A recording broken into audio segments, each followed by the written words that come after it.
Hey there, welcome back. Tonight, we're diving straight into the early world of the Papacy, into the quiet beginnings of a story that started in small, lamp-lit rooms scattered across ancient Rome. Long before basilicas, marble thrones, or grand processions, the Papacy lived in whispered meetings, fragile gatherings, and the steady courage of a few ordinary believers who carried a new hope through the shadows of a vast empire. In these first moments, the Papacy wasn't a throne. It was a memory shared between a handful of people, a fisherman's voice, a few secret gatherings, and a flickering lamp in the back rooms of Rome. Beneath the great empire, a small community carried a tenderness that would outlive emperors, armies, and generations. By watching this video, you'll learn how the Papacy slowly emerged from shadows into sunlight, how it survived the fall of empires, and how its earliest figures shaped a spiritual path that would one day encircle the world. The air around those early homes was heavy with the scent of olive oil and clay. You can almost hear the soft scrape of sandals along narrow alleys and the distant murmur of Roman markets drifting in the night. Lamp smoke curls upward, carrying the faint aroma of resin and dust. Somewhere beneath the city's noise, a quiet hope takes shape, the kind you can sense more than see. Before we begin, a small note. If you enjoy these calm journeys through history, I upload new videos every day, so consider subscribing and turning on the bell. And tell me, where are you listening from, and what time is it for you right now? I love imagining people drifting off to the same story under different skies. Now, let's step softly into the first scene. Imagine Rome in the mid-1st century. Not the Rome of triumphant parades, but the Rome of twilight courtyards and murmuring fountains. The stone walls hold the warmth of the day, and the air cools slowly as night settles in.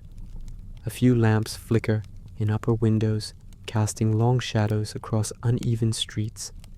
You hear distant laughter from a tavern, the clatter of ceramic cups, and the soft rustle of laundry swaying along balconies. Beneath all of this, a hidden network of quiet gatherings begins to form. Inside one of these small rooms, its walls coated with lime plaster, its floor packed earth, a group of early Christians sit close together. Their voices are gentle, careful, almost whispered. They fear interruption, yet they refuse to disappear. And among them is a man whose presence feels both grounded and restless. Peter, the fisherman from the northern shores of Galilee. He does not appear like a leader dressed in authority. His tunic is worn, his hands weathered from years of pulling nets through cold water. Yet there is something unmistakably steady in him, a warmth that radiates, the way a lantern glows through terracotta.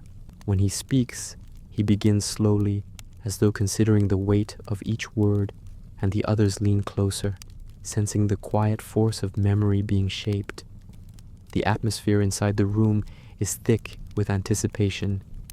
You can almost feel the rough grain of the wooden benches, the cool touch of the clay walls, the faint scent of oil on Peter's clothes. From outside comes the gentle tap of footsteps on stone, a reminder that every meeting carries risk. Persecutions have begun sporadically. Suspicion travels easily, yet the people gathered here find themselves breathing in a shared resolve, something like warmth spreading through a winter room. Peter speaks not as a ruler, but as a witness.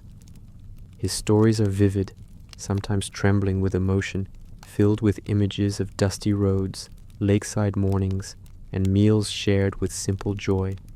His leadership rests on memory of companionship, of struggle, of hope reborn.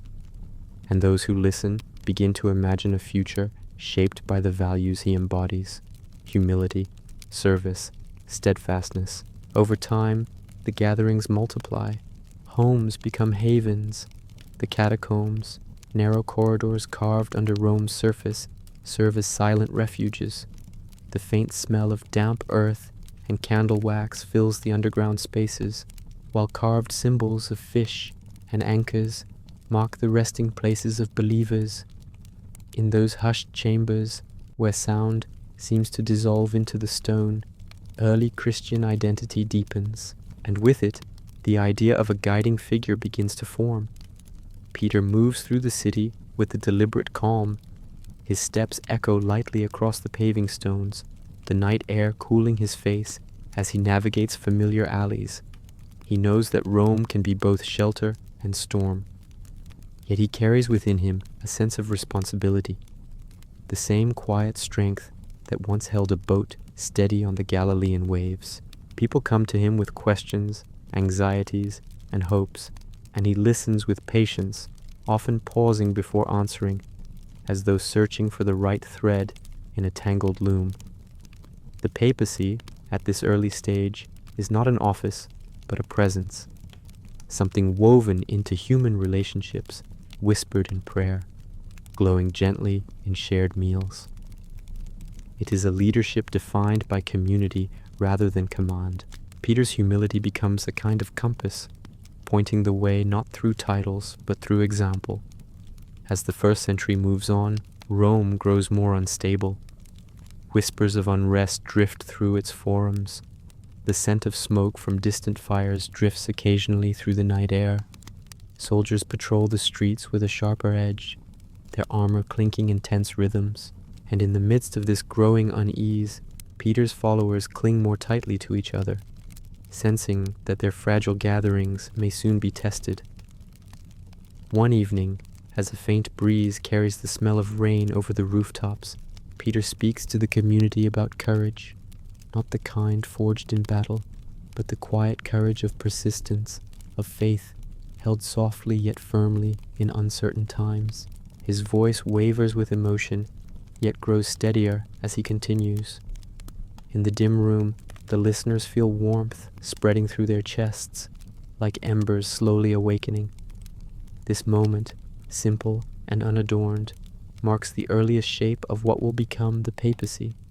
Not a throne, not a palace, not a crown, but a man sitting among friends, offering hope in the flickering light of an oil lamp. Outside, the rain begins to fall, tapping gently against the tiled roofs. The sound mixes with the quiet breathing of the room, creating a fragile harmony. No one knows what the future holds. But in this soft, trembling moment, the first lamp of the papacy glows in the shadows. Part 2, Stones, Catacombs, and the Murmur of Faith. Night settles over Rome like a heavy cloak, and the city exhales a long, slow breath. Along the narrow streets, lamps gutter in the wind, casting trembling shapes against the ancient stones. Somewhere beneath these winding alleys lies another world, darker, quieter, and far more fragile. It is here, beneath the weight of the earth, that the early Christian community finds space to breathe, pray, and remember. The descent begins with a cool draft of air sweeping up from the entrance. A few worn steps carved into the soil lead downward, where the sounds of the city fade into a gentle hush. The catacombs stretch out like a labyrinth, corridors carved by steady hands, chamber after chamber of earth hardened by centuries. The smell is unmistakable. Damp clay, faint traces of salt, a lingering note of extinguished candle smoke. As your footsteps echo softly, you sense the closeness of the walls, the way the earth presses inward as if guarding the memories held here. In these underground passages, early Christians gathered quietly. They lit small oil lamps whose flames trembled against the curved surfaces, casting amber halos across carved symbols. The fish, the anchor, the shepherd's crook, each one a whisper of meaning. When you run your fingers along the rough stone, you feel tiny grooves where hands shape the walls, smoothing them just enough for others to walk without fear. Voices here were kept low, softened by the dust-filled air. A single hymn, almost like a hum, might drift through the chambers.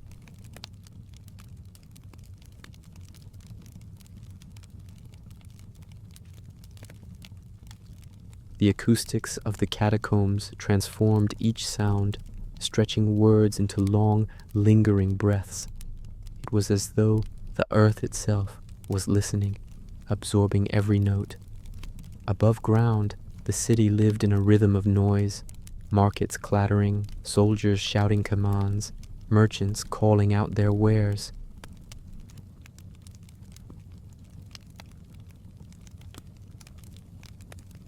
The faint glow of a lamp reveals narrow niches, each one holding a simple burial, wrapped bodies, laid with care, marked with symbols of hope. These early graves remind you that, for these communities, death was not the end of belonging. Even in their resting places, the believers were gathered together.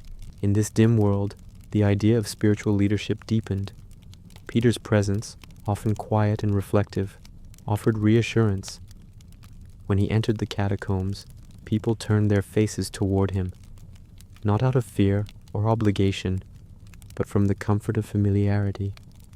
His footsteps were slow and steady.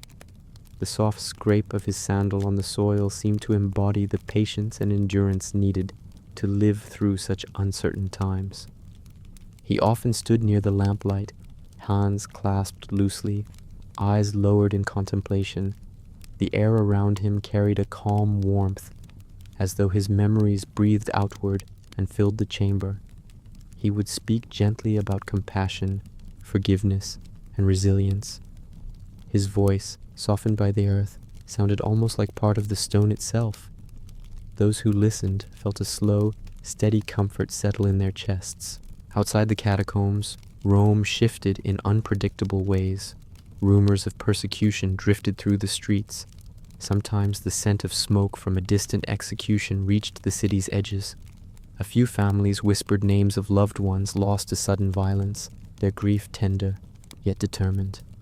Despite the fear, gatherings in the underground chambers continued. The faith that grew here was neither loud nor triumphant. It was quiet, persistent, like a lamp that refuses to go out in a storm. In small homes across the city, believers shared bread and simple meals. The scent of baked barley loaves mixed with herbs, the warmth of a clay oven, the rough texture of a wooden table, all of it reminded them of their unity. After meals, someone might read a letter passed from one community to another, its ink slightly smudged from many hands. As the voice rose and fell in the dim firelight, people leaned closer, imagining distant brothers and sisters who held the same fragile hope. Peter often moved between these spaces, from upper rooms filled with soft conversation to the underground chambers where silence held sway. His leadership, though unadorned, became the thread stitching the community together. He offered guidance not through commands but through presence. When fear swept through the believers, he listened. When conflict surfaced, he calmed it with gentleness. When doubt flickered like a fading lamp, he steadied it with patience. As months passed, the catacombs grew more crowded. New tunnels were carved, their surfaces marked by the faint lines of chisels. You can almost hear the soft scrape of stone being shaped in the darkness, each stroke a quiet act of devotion. Candles flickered along freshly carved corridors, their flames reflecting off small pools of still water. In these shaded spaces, the community learned to carry both grief and hope at once. One evening, Peter sat on a stone ledge beside a newly carved niche. The cool air brushed his face, carrying with it the scent of damp soil. He traced the outline of a small carved fish with his fingertip, feeling the tiny ridges beneath his skin. Around him, a few people gathered, hands folded, eyes lowered, their breathing blended with the faint drip of water from a distant corner. Peter raised his head and spoke softly about endurance, about how strength can be woven from tenderness, how unity can survive through the smallest acts of care. His words drifted through the darkness like threads of light. For a moment, time seemed to pause, as though the entire chamber exhaled with him. Even the flickering lamps grew still, their flames steadying as though listening. Above their heads, the city pulsed with uncertainty, shifting between calm and unrest. Yet here, beneath layers of earth, a quiet resilience grew. The papacy was not yet a throne or a title. It lived in these moments, in whispers, in shared meals, in carved symbols, in underground hymns. It was a presence defined by solidarity rather than splendor, by compassion rather than command. As you walk through the final corridor of this underground world, the air cools even more, the walls draw closer, the light fades, but the sense of continuity, of a thread stretching into the future, grows stronger. Even in the darkness you can feel the warmth of those early gatherings, lingering like a fading ember that refuses to die out. Somewhere far above, a morning light begins to stir.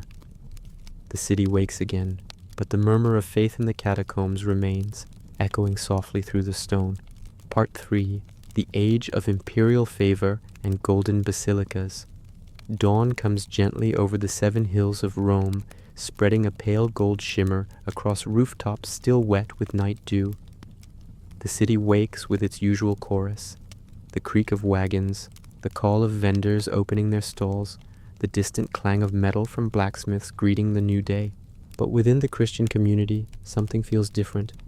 A slow shift, almost imperceptible at first, begins to move through the air, like a breeze, passing through tall grass. Word spreads cautiously. The emperor has changed his mind.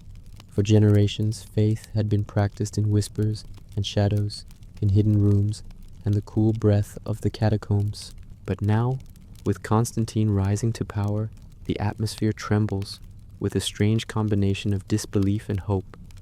Edicts are announced, restrictions soften, persecutions ease. It is as if a long winter has begun to thaw, revealing hints of green beneath the frost. In the early months after the Edict of Milan, the streets feel wider, the daylight brighter. Christians who once walked with lowered gazes now lift their heads ever so slightly, testing the safety of the new world forming around them. The smell of fresh bread from morning ovens drifts through the air, mingling with the scent of olive groves stirred by a cool breeze.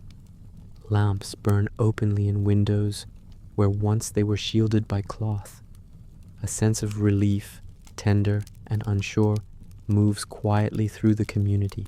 Peter is gone, taken decades earlier by Rome's harshest storms. But the memory of his humble leadership lingers like the scent of incense in an old chapel. His successors, still simple men, begin to take on a new kind of responsibility. They step cautiously into a world where hiding is no longer necessary, where meeting in open courtyards or basilicas becomes not only possible, but welcomed. The first gatherings above ground feel almost unreal. Picture a wide hall with sunlight drifting through its open doorway, dust motes swirling like tiny stars suspended in air. The sound of footsteps echoes across smooth stone floors. People enter slowly, pausing to take in the unfamiliar sensation of worship without fear. Their voices rise together, not in whispers, but in measured, steady tones. The acoustics of larger spaces allow hymns to stretch farther, resonating with a warmth that fills the room. These basilicas are unlike the grand cathedrals that will one day dominate Europe. They are simpler, Roman in structure, long rectangular halls with wooden roofs and rows of columns supporting open spaces. Yet the moment people walk inside, they feel a gentle shift in the atmosphere, as though the building itself breathes a quiet welcome.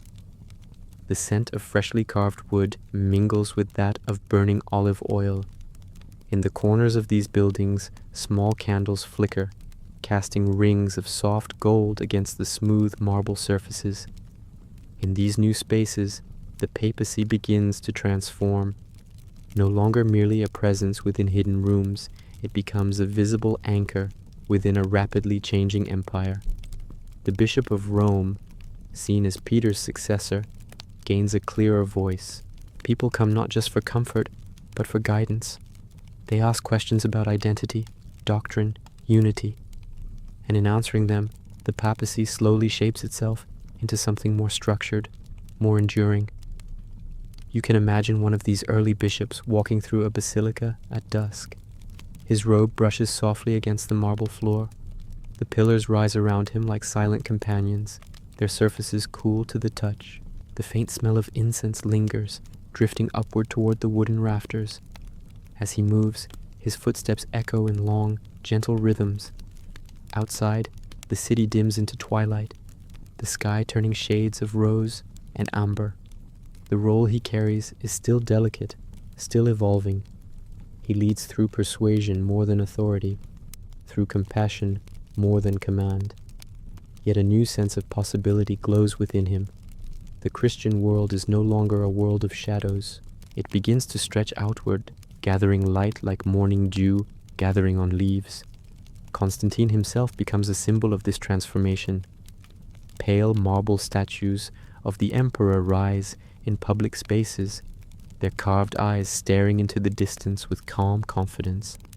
In the imperial palace, discussions unfold about unity, doctrine, and the nature of this growing faith.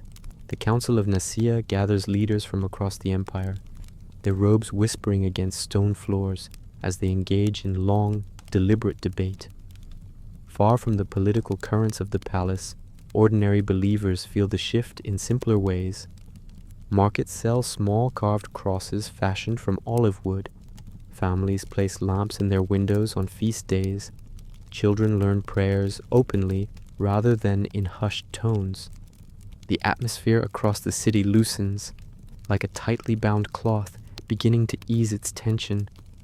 Still, not everyone adapts easily. Some older believers miss the intimacy of the underground gatherings.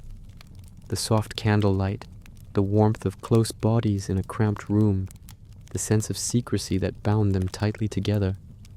The basilicas feel too large, too exposed, the air almost cold in its openness. For them, faith was something carried in the chest, like a hidden ember. Now, that ember must adjust to the wind, but over time, they grow accustomed to the light. The basilicas fill with soft footfalls, with the sound of prayers spoken aloud, with the rustle of garments as congregations rise and sit together.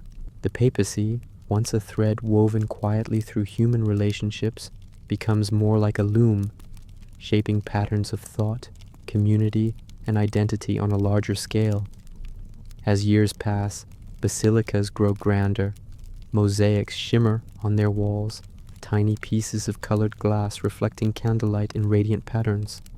Gold leaf adorns altars, marble floors cool the feet of those who enter. The air grows thick with incense, filling the space with a scent that feels both sacred and ancient.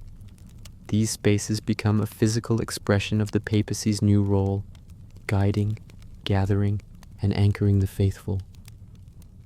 One evening, as the sun sets in a blaze of copper and violet, a bishop stands alone in the vast hall of an early basilica. His silhouette is framed by the warm light filtering through the doorway. He runs his hand gently over a pillar, feeling the smoothness of its surface. The hall is quiet, except for the faint hum of the city beyond its walls.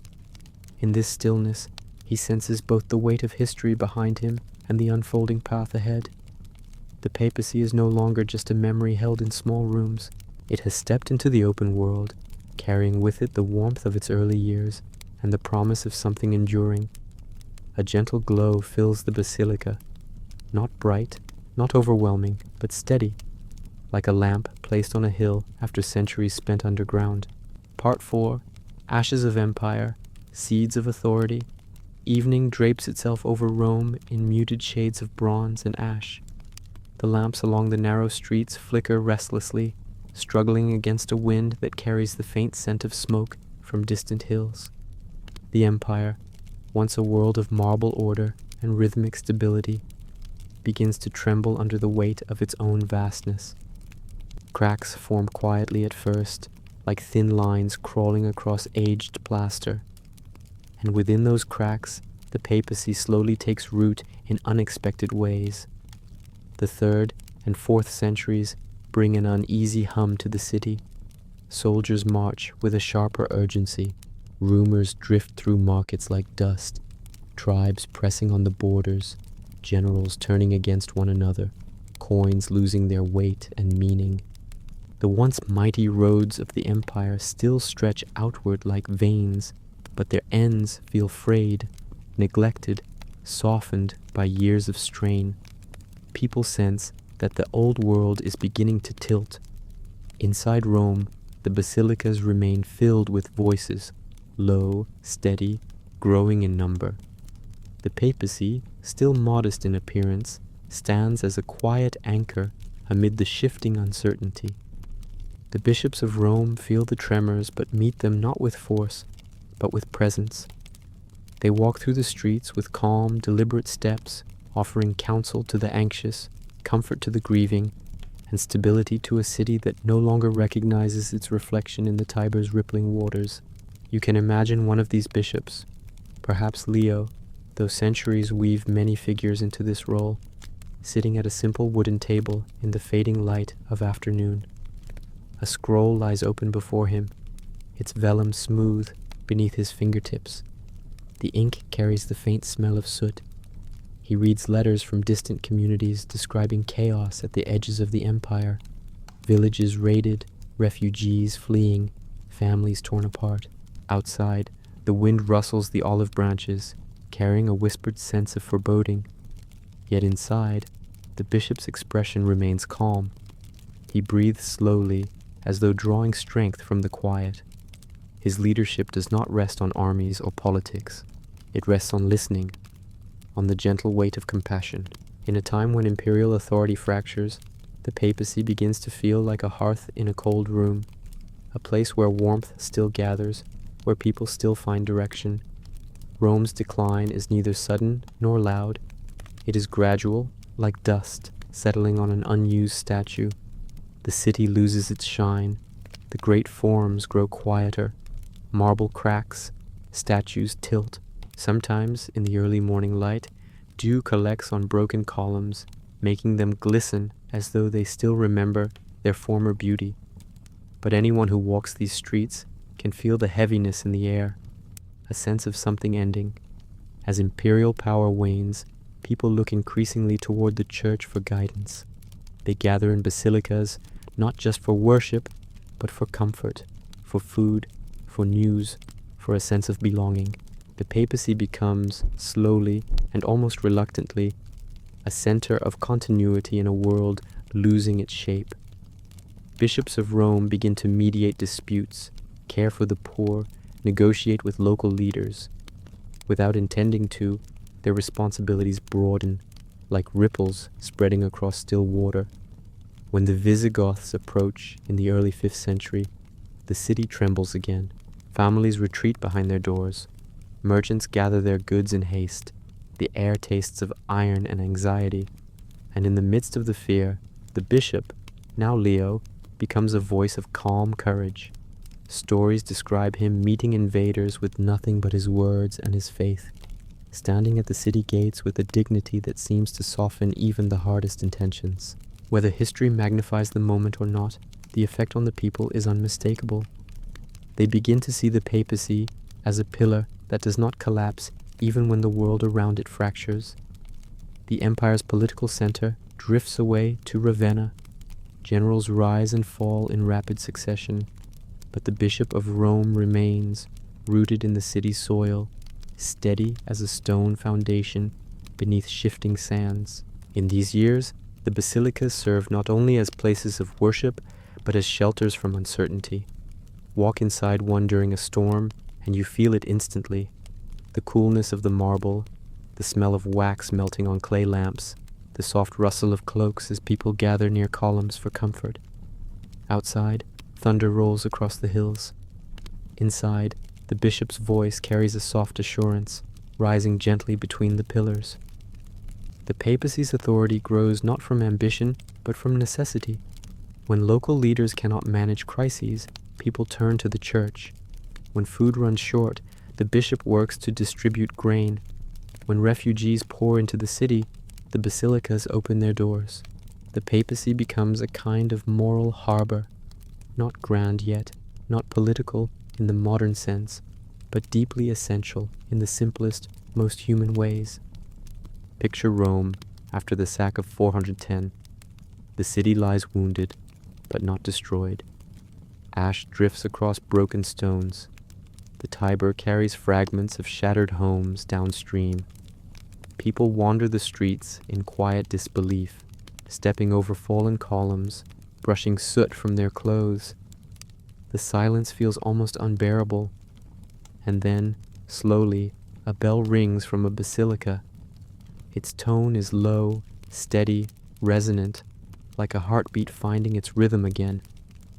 The bishop walks through the ruins, offering comfort, offering prayers, offering the simple presence of someone who has not abandoned his people. This is the moment when the papacy takes on a role it would carry for centuries, a protector not by force, but by steadfastness, a leader not of empire, but of spirit. By the time the Western Empire collapses entirely in 476, the papacy has already become a symbol of continuity. Rome no longer has emperors. No legions march beneath standards of gold and crimson. The old structures of power crumble like ancient plaster. But the Bishop of Rome still stands, a quiet figure holding a lamp in a world gone dim. In the evenings, as the sun sets behind the ruined arches, a soft breeze sweeps through the basilicas. The lamps glow within, illuminating mosaics that shimmer like fragments of starlight. People gather again, breathing in the faint scent of incense, listening to words that soothe their fear and steady their hearts. The empire's ashes settle slowly, but within them, the seeds of a new form of authority begin to grow. The papacy, shaped by centuries of humility, suffering, and service, starts to emerge as a guardian of memory, a keeper of hope, and a voice that will continue to echo through medieval Europe. The world has changed, but the lamp still burns. Part 5.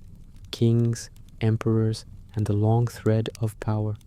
Morning light spills gently over Rome, touching the broken arches and softened stones with a pale, forgiving glow. The empire has vanished, its banners long fallen, yet life continues in quiet, resilient rhythms. In this new world, fractured, wandering, searching for shape, the papacy becomes something neither it sought nor expected, a thread connecting the ruins of antiquity to the emerging tapestry of medieval Europe. Outside the city walls, tribes settle in lands once ruled by legions. Goths, Franks, Lombards, and countless others shape their own fragile kingdoms. Their languages drift through the air like unfamiliar birdsong. Their customs mix with old Roman habits. The world feels young again, but also uncertain, a patchwork of shifting allegiances and cautious hopes. Inside Rome, the bishop walks through the basilica at dawn. His steps echo softly along the marble floor, the coolness of the stone seeping into his sandals. Sunlight filters through small windows, illuminating dust motes that dance like drifting embers. The faint scent of last night's candles lingers. As he pauses near the altar, he senses the weight of a world looking toward him, not just for faith, but for guidance. Far across the Alps, in Frankish lands, power begins to gather in quiet currents. The mayors of the palace, strong, capable men, become the true rulers behind fading Merovingian kings. They study the church closely, recognizing its networks, its literacy, its moral weight. Letters travel back and forth across muddy roads and forest paths. Wax seals crack open in Roman chambers. Ideas move slowly but surely. The papacy, though careful, sees opportunity in these exchanges. A divided world needs anchors, and so, slowly, new bonds begin to form between Rome and distant rulers. When a bishop writes to a king, the words feel warm and steady, like a hand placed softly on a shoulder across a long distance. In time, these bonds take deeper root. Pepin the Short, a Frankish leader with quiet ambition, seeks legitimacy for his rule. He turns not to emperors, for there are none left in the West, but to the papacy. And in a moment of extraordinary subtlety, the Bishop of Rome grants him recognition. A simple anointing, a gesture steeped in tradition, yet this act shapes centuries. a king crowned not by lineage, but by blessing. The ceremony unfolds in a wooden hall far from Rome, the air thick with the scent of pine and burning tallow. The king kneels, head bowed, while the bishop's hands rest gently upon him. Outside, wind rustles the tall grass.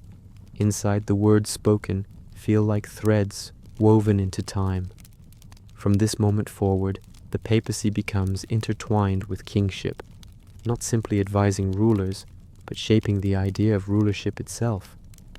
As Pepin's sons grow, one stands out: Charlemagne, tall, commanding, yet thoughtful. His footsteps echo through Europe like distant thunder, reshaping borders, reviving learning, binding fragmented lands together. And through letters, envoys, and shared purpose, he and the papacy draw ever closer.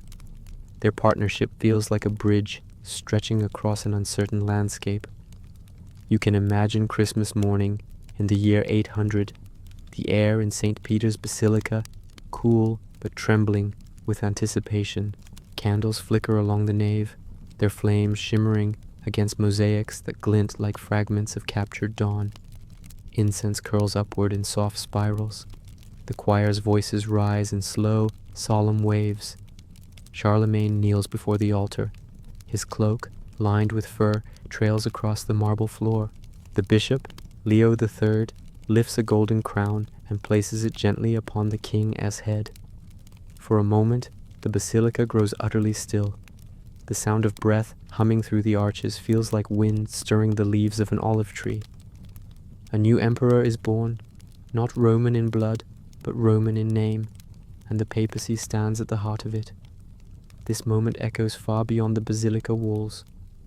In distant villages, news travels slowly, whispered in markets, murmured near hearth fires, carried by travelers, through forests where frost clings to bare branches.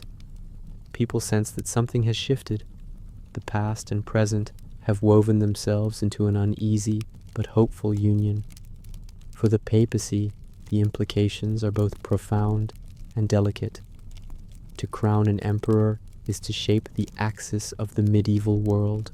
Yet it is also to invite tension between church and king, between spiritual and temporal authority, between the ideal of harmony and the reality of competing desires. Over the next decades, letters between Rome and Aachen crackle with the warmth of collaboration and the sharp edge of disagreement. Scholars in royal courts study Latin texts copied in monastic scriptoria. Papal envoys travel long roads, their cloaks whipped by cold northern winds. The idea of Christendom begins to form, not fully yet, but in soft outlines, like the first strokes of a fresco brushed onto wet plaster. Meanwhile, Rome remains a city of contrasts. Horsemen thunder down broken roads. Pilgrims climb its hills with dust clinging to their sandals. Merchants gather beneath crumbling arches, selling spices, wool, pottery. And at the heart of the city, the bishop continues his quiet work, tending to the poor, guiding disputes, and keeping alive the flame of continuity. As the Carolingian world expands, then cracks, then reshapes itself once again, the papacy adjusts with gentle but deliberate hands. Kings rise and fall, borders shift like drifting riverbeds, but the Bishop of Rome remains steady, like the central knot in a tapestry that holds all other threads together. One evening, a bishop stands on the steps of the Lateran, watching a soft rain fall over the city. Drops glisten on worn stones, gathering in small pools that reflect the faint shimmer of lanterns. He breathes in the scent of wet earth and olive branches. Behind him, the basilica glows with candlelight. Before him stretches a world caught between memory and possibility. The papacy is no longer merely a refuge from empire. It has become a voice that kings listen to, a presence that rulers respect, a thread woven quietly through the heart of medieval life. Power shifts, yet the lamp still burns, steady, patient, and aware that the centuries ahead will bring storms far greater than those already past. Part 6. shadows of schism, and the quiet of monastic lamps. Twilight settles gently over Europe, carrying with it the hush of a world divided by distance, memory, and the slow drift of misunderstanding. The empire that once spanned continents now rests in two halves, each with its own heartbeat. To the east lies Constantinople, a city of golden domes, marble arcades, and incense drifting through vast basilicas. To the west lies Rome, older, quieter, worn by centuries of storms, yet steady like an ancient oak rooted in deep soil. Between them stretches a long ribbon of mountains and forests, a landscape dotted with monasteries that glow with small flickering lamps at night. These monastic houses, built from stone and timber, feel like islands of stillness in a restless age. Their cloisters echo with soft footsteps, turning pages, whispered prayers. Monks rise before dawn, their breath visible in the cold air, and gather in dim chapels where the smell of wax and damp stone fills the lungs. It is in these quiet sanctuaries that much of the medieval world is preserved. Books, memories, rhythms of thought, and the lingering warmth of ancient traditions. As kings war and empires shift, monks sit beside wooden desks, their quills moving slowly across vellum. Each stroke of ink glistens for a moment before sinking into the pale surface. You can almost hear the soft scratch of quills blending with the distant cooing of doves outside open windows. The papacy watches this world with a steady gaze. The Bishop of Rome, mindful of ancient ties, keeps correspondence with patriarchs in Constantinople. Letters travel along trade routes, wrapped in linen, sealed with wax, carried by merchants who follow the smell of spices and salt across seas. Yet even in the warmth of these exchanges, subtle differences begin to rise like mist from a cool river. East and West speak the same faith in different tongues. Latin in Rome, Greek in Constantinople. Their prayers echo through different architectural shapes. Rounded basilicas in the west, soaring domes in the east, where sunlight spills through windows like liquid gold. Their customs diverge, small at first, then significant. Fast days, liturgical gestures, the role of bishops, the nature of authority. Not disagreements born of hostility, but of distance, culture, and time. In Rome, the papacy grows increasingly conscious of its role as a unifying force in a fractured West. The bishop becomes not only a spiritual shepherd, but, at times, an arbitrator among kings or a protector of cities threatened by invaders. His voice carries weight in councils, his blessings sought by rulers seeking legitimacy. Rome's identity thickens like ink on parchment, layered, dignified, deliberate. In the East, the Patriarch of Constantinople holds a different kind of authority, deeply tied to the emperor, woven into a state that still remembers Rome's grandeur. Their court glitters with silk, gold, and mosaics that shimmer like frozen sunrise. The air in Hagia Sophia hangs heavy with incense, and chants roll through the vast nave like thunder softened by distance. Between these two worlds stands the slow-growing shadow of schism, not a violent break, but a drifting apart, like two lanterns that once burned side by side, but now flicker at different distances, their light reaching each other only faintly through the fog. Yet within the monastic halls, life remains steady. You can imagine a monk named Benedict watching over a small garden, his hands brushing the leaves of rosemary and sage. The scent of crushed herbs rises, mingling with the sound of bees humming lazily in the late afternoon sun. His rule, simple, balanced, rooted in humility, guides countless communities. Monks across Europe rise, eat, study, pray, and sleep according to rhythms shaped by his gentle wisdom. At night, when lamps glow in narrow windows, the monasteries seem to breathe in unison. The chanting of psalms drifts through cloisters like wind through reeds. The papacy relies on these communities, their learning, their constancy, their silent endurance. In a world of shifting allegiances, monks become keepers of memory and quiet architects of stability. But even these sanctuaries feel the tremors of estrangement between East and West. Letters fail to bridge misunderstandings. Councils attempt reconciliation, yet cultural differences linger like echoes that cannot be hushed. Byzantium watches Rome with a wary eye. Rome regards Byzantium with a mixture of respect and concern. Both sides hold tightly to traditions that feel as essential as breath. In time, disagreements sharpen, doctrinal definitions take different turns. Political tensions rise as empires shift. When envoys travel between Rome and Constantinople, their footsteps carry not only messages, but the weight of centuries. A single gesture, misunderstood or mistranslated, can ripple through courts and basilicas alike. Still, among ordinary people, faith remains simple. In small villages, peasants light candles before wooden crosses, their flames trembling in drafty chapels. In bustling markets, pilgrims exchange stories of saints from distant lands. In monastic scriptoria, scribes continue copying texts by hand, each letter a quiet defiance against forgetting. The papacy holds steady, its lamp glowing like a star that refuses to dim. But deep down, beneath the calm surface, it senses the coming separation, a moment when the unity of early centuries will fracture into two great traditions. The divide does not feel like anger, but like sorrow, a soft ache that comes when paths diverge despite shared memories. One evening, as dusk paints the sky in hues of violet and gold, the Bishop of Rome stands on a balcony overlooking the city. The Tiber glimmers like a ribbon of liquid bronze.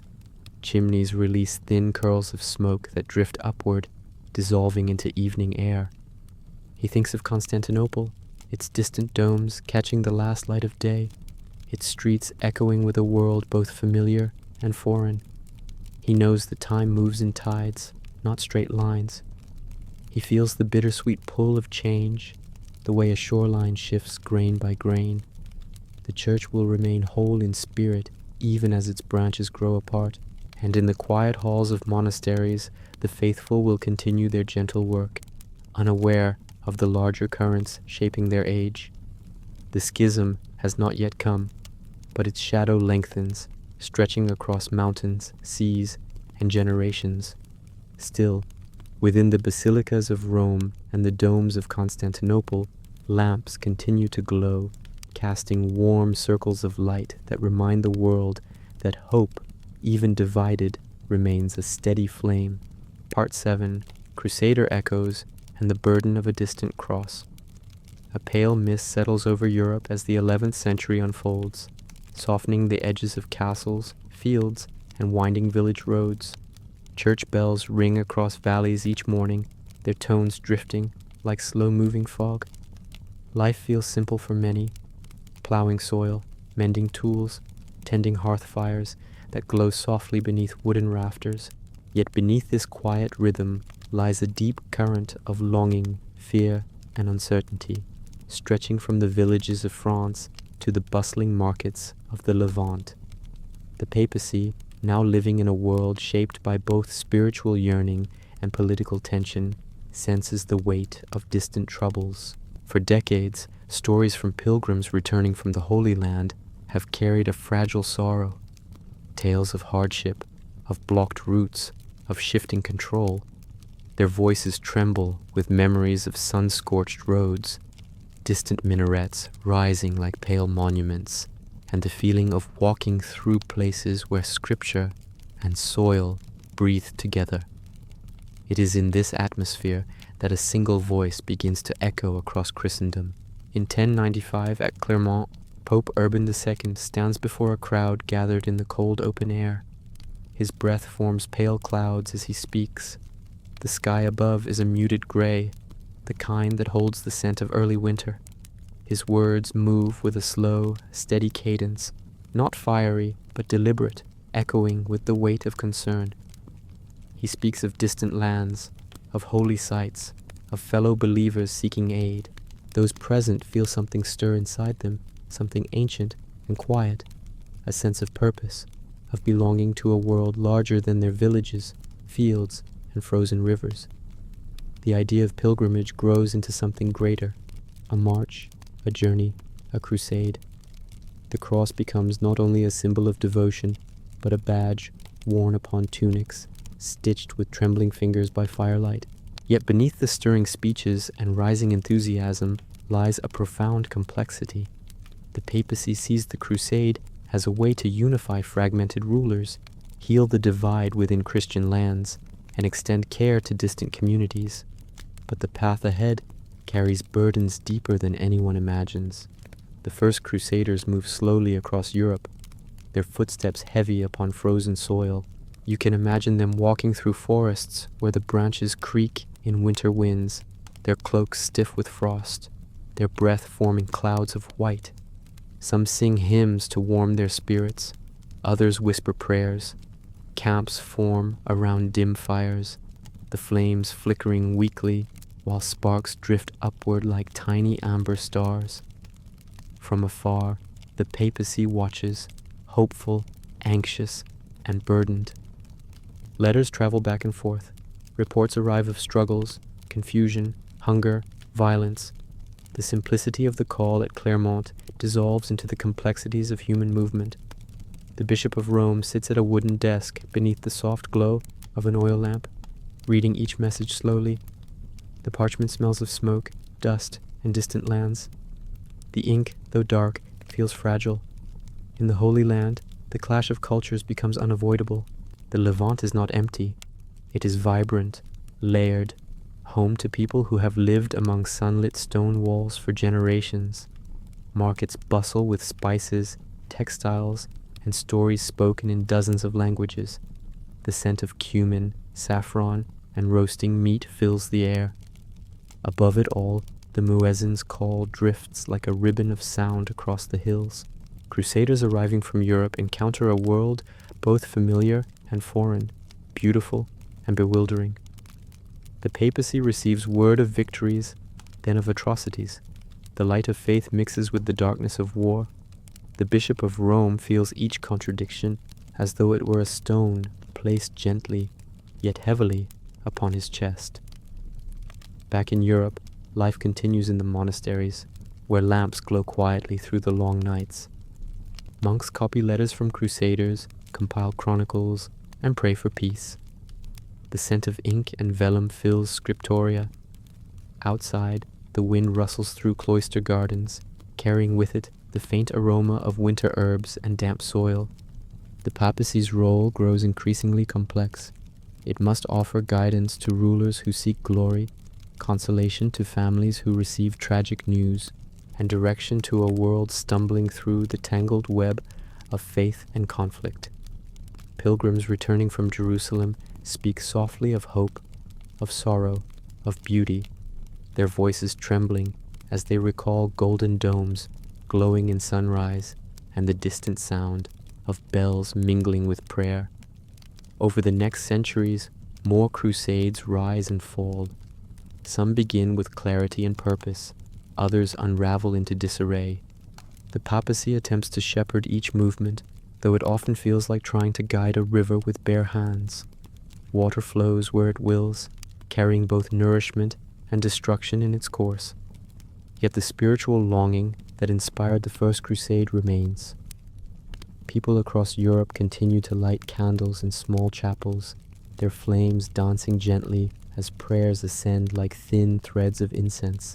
In Rome, the papacy becomes a steady presence in these turbulent times, offering direction when possible, lament when necessary, and compassion always.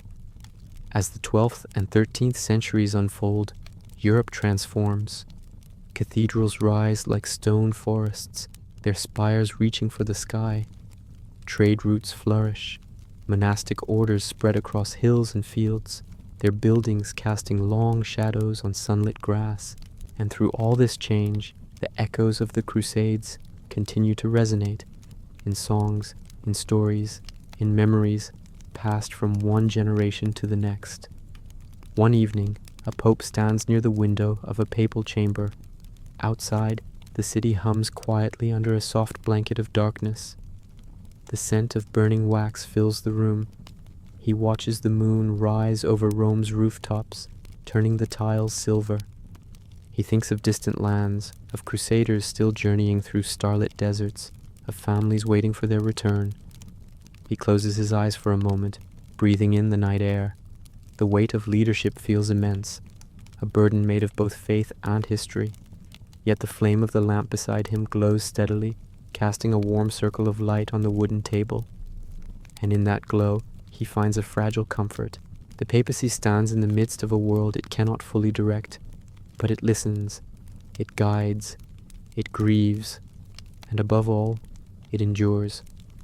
The echoes of the Crusades stretch far into the future, but the papal lamp continues to burn, soft, steady, carrying the warmth of hope through centuries of shifting sands.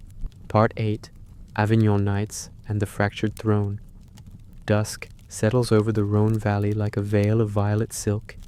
The river glides silently beneath pale stone bridges, its surface reflecting the warm glow of lanterns that sway gently in the evening breeze.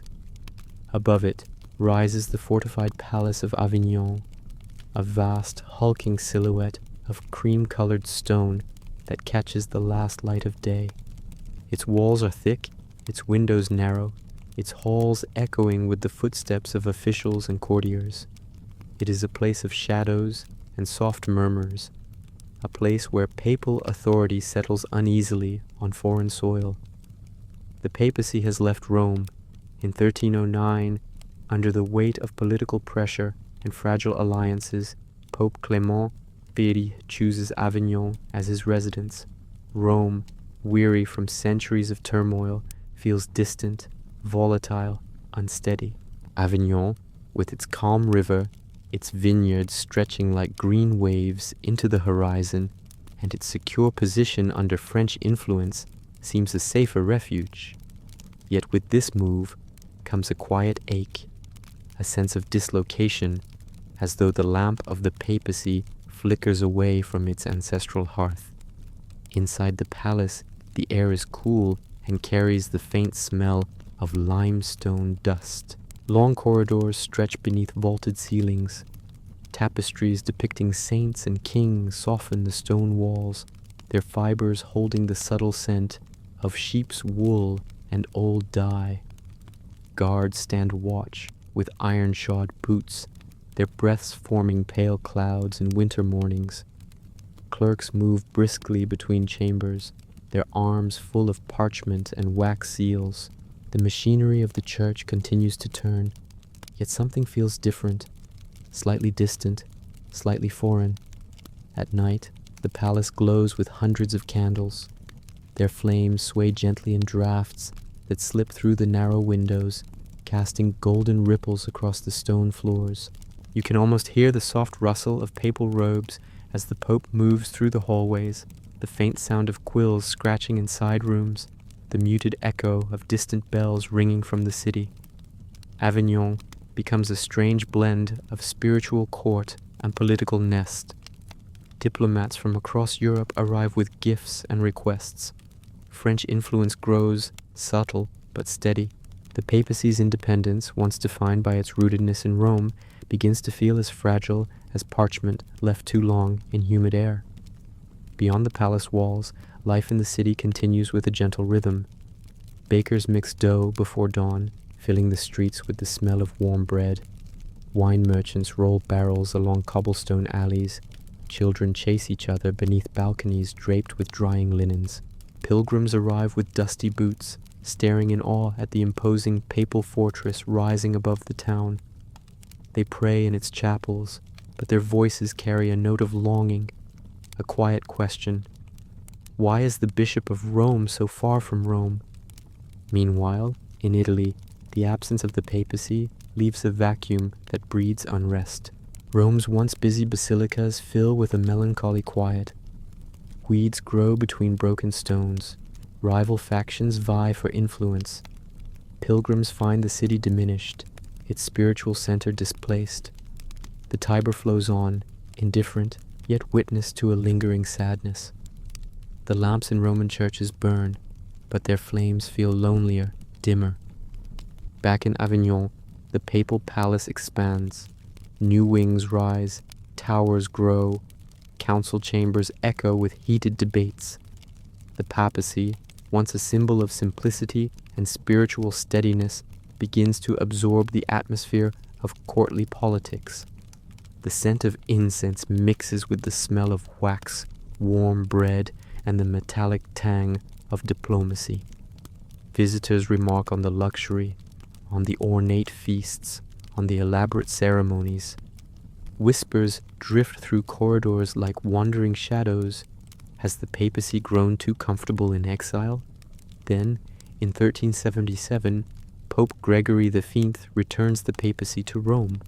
His arrival is met with joy, relief, and trembling hope. But the journey back does not bring peace. Instead, it opens a wound that stretches across Europe. Rome demands a Roman pope. French cardinals refuse. 2 popes emerge, one in Rome, one in Avignon. Then, for a time, even a third. The Great Western Schism begins like a crack in a frozen lake, thin at first, then widening until entire communities fall into its uncertain depths. Imagine Europe during these decades. Villages divided in their loyalties, kings choosing sides based on alliances, letters crossing borders with conflicting blessings, priests wondering which authority to follow, monasteries whispering prayers for unity that never seems to come. In Rome, one pope lights candles in St. Peter's, his voice echoing through the colossal nave. In Avignon, another pope processes beneath Gothic arches, his crozier gleaming in the candlelight. Both believe themselves rightful shepherds. Both carry the weight of decisions that shape millions of lives. The papacy fractures into lines of allegiance that stretch across continents. The tension is subtle, but deeply felt, like pressure building beneath stone that eventually begins to crack. Throughout these years, ordinary people try to continue their lives. Farmers tend fields beneath skies that hold no answers. Traders cross borders uncertain which lands hold which pope's blessing.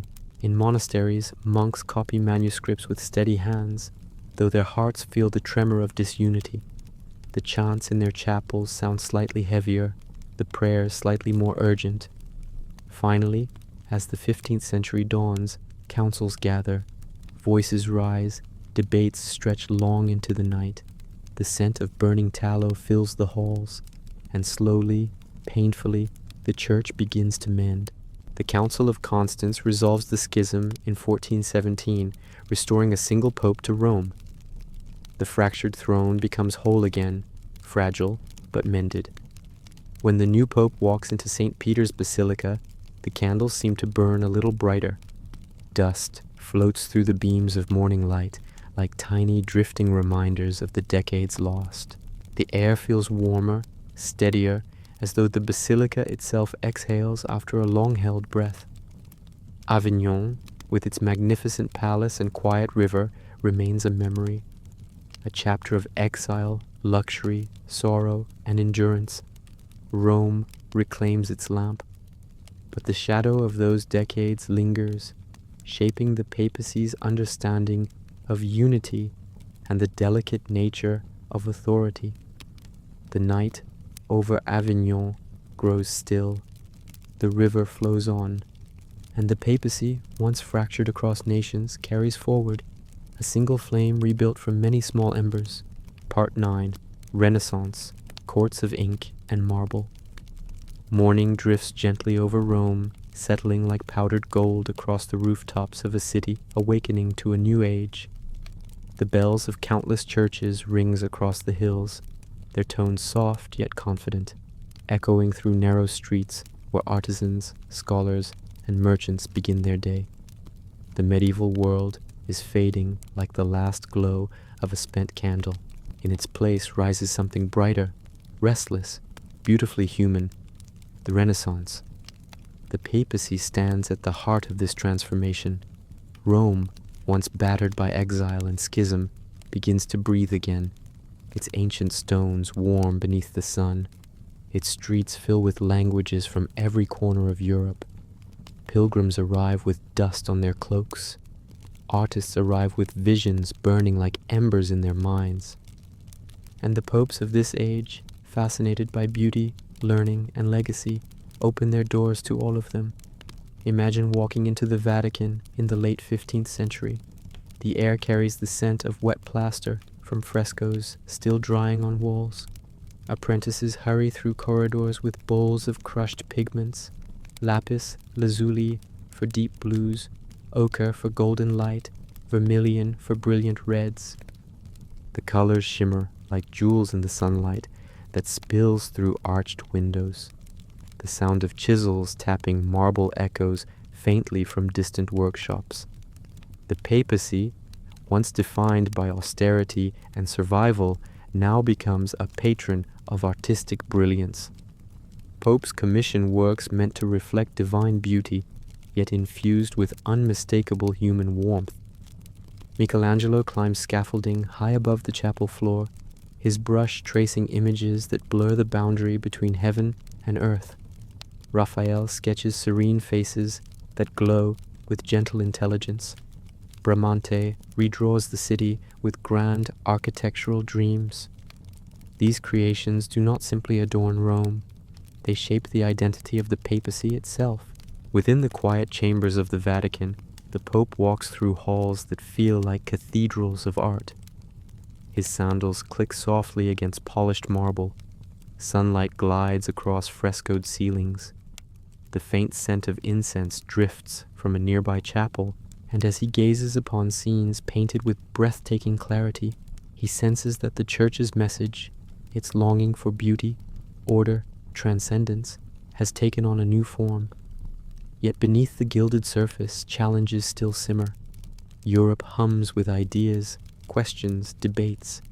Humanist scholars pore over ancient manuscripts, their candles burning late into the night. Their fingertips brush the edges of texts not read for 1,000 years. The smell of old vellum, of dust shaken from forgotten libraries, fills their studies. Their minds awaken to the power of reason, the dignity of the individual, the complexities of the human spirit. The papacy supports many of these scholars, providing patronage, protection, and space to think. Yet the very ideas nourished in Rome begin to ripple outward, reshaping Europe in ways no one fully anticipates. Voices grow bolder, questions grow sharper. The Church, long accustomed to unity, senses the faint tremor of future storms. Still, the Renaissance papacy radiates confidence. Popes host ambassadors in candlelit halls. Music from lutes and viols drifts through gardens lined with cypress trees. The sweet scent of citrus blossoms fills courtyards at dusk. Feasts celebrate new alliances, new discoveries, new symbols of cultural rebirth.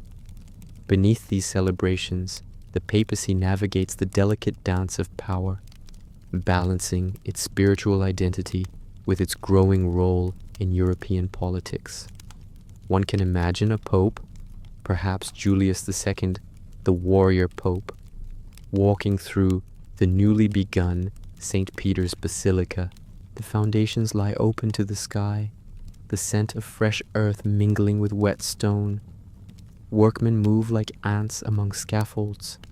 Their hammers sound like muted bells. The Pope places his hand upon a block of marble, feeling its cold promise beneath his skin. This will be his legacy, a structure that embodies both the weight of faith and the spirit of an age hungry for magnificence. At the same time, Rome fills with people seeking opportunity. Poets recite verses beneath arcades. Philosophers debate in shaded courtyards, their voices blending with the rustle of olive branches in the breeze. Merchants bring velvet, glass, spices, and stories from distant ports. Street performers entertain crowds in sunlit squares, and through all of this, the papacy watches, listens, adapts. But beauty comes with cost. The construction of basilicas and palaces strains the church's finances. funds are gathered through indulgences, promising spiritual relief in exchange for earthly contributions. Though meant as a practical solution, the practice grows tangled, misused, misunderstood. Whispers of discomfort drift through monasteries and universities alike. A storm is gathering beyond the horizon, faint but inevitable. Yet during these moments, the papacy remains immersed in the artistry of the age. Evenings in the Vatican glow with lamplight reflecting off marble floors. The Pope reviews sketches by candlelight, designs for chapels, altarpieces, sculptures that seem almost alive beneath the artist's hand. He hears choirs practicing hymns that weave ancient melodies with Renaissance harmony. Their voices rise like a warm tide, swelling gently through the vast space. Outside, Rome transforms. Bridges are rebuilt, streets widened, fountains carved. The scent of stone dust mingles with jasmine growing on hillside terraces. Visitors wander through the city at dusk, watching fireflies drift between columns. Rome becomes a living museum, a place where every shadow seems shaped by centuries. Every beam of sunlight touches a work of art. The papacy of the Renaissance stands between two worlds, the ancient one it inherited and the modern one it unintentionally nurtures. It revels in beauty, funders of genius, guardians of sacred tradition. But beneath its marble splendor, deeper questions linger, questions that soon will rise into open air, reshaping not just art, but Europe's spiritual landscape.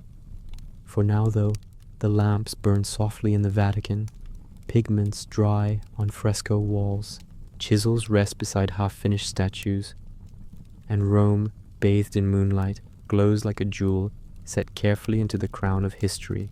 Part 10. Storms of Reform and the Fire of New Words. Dawn breaks softly over a Europe on the edge of transformation. The air carries an unusual tension, like the moment before a storm when the wind stills and the world holds its breath. In monasteries across the continent, monks rise to chant morning prayers, their voices weaving through cold stone corridors. Candle flames tremble gently. The scent of wax, vellum, and damp stone fills the air. Yet beneath the ancient rhythm of devotion, something new begins to stir. For decades, murmurs of concern had drifted through church halls. Scholars questioned abuses. Priests lamented corruption. Ordinary believers sought renewal of spirit. It was not anger at first, but longing for clarity, for purity, for understanding. The papacy, wrapped in Renaissance splendor, had become both guardian of beauty and target of unease.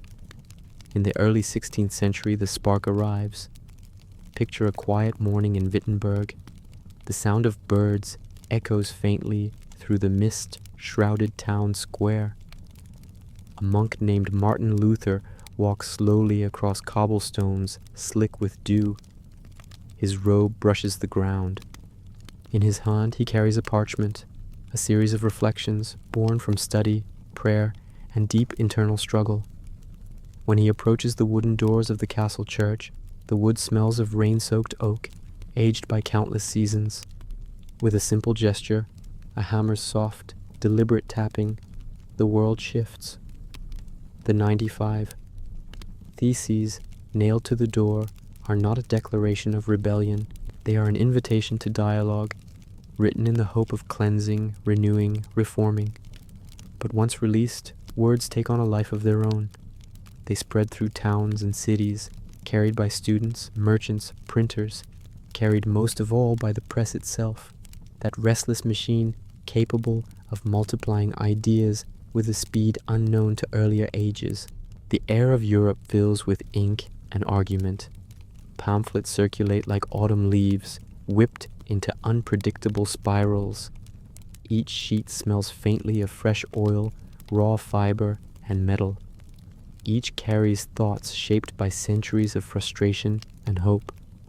And the papacy watches with growing concern as these ideas ripple outward, touching places far beyond Rome's reach. In the Vatican, Candlelight glows upon polished marble floors.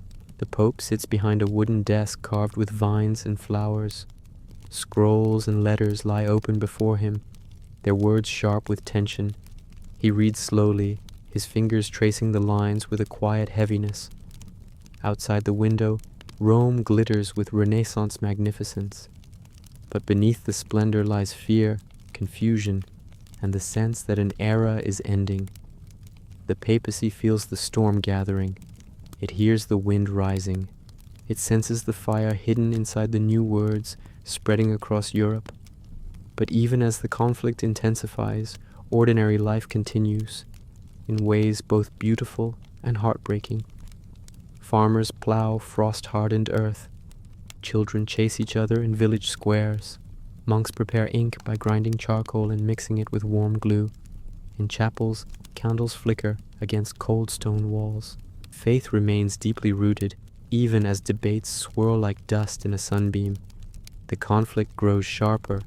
Reformers call for change, doctrinal, structural, spiritual. The papacy responds with councils, proclamations, and warnings. Some rulers align with Rome, others with reformers. Alliances shift like leaves caught in the wind. The very idea of Christian unity begins to fracture. The schism feels less like a sudden tear and more like slow, widening cracks running through ancient plaster. The Council of Trent opens in 1545, deep in the valley of the Alps. The air smells of pine, snow, and burning tallow. Bishops gather from across Europe, their cloaks damp from winter travel.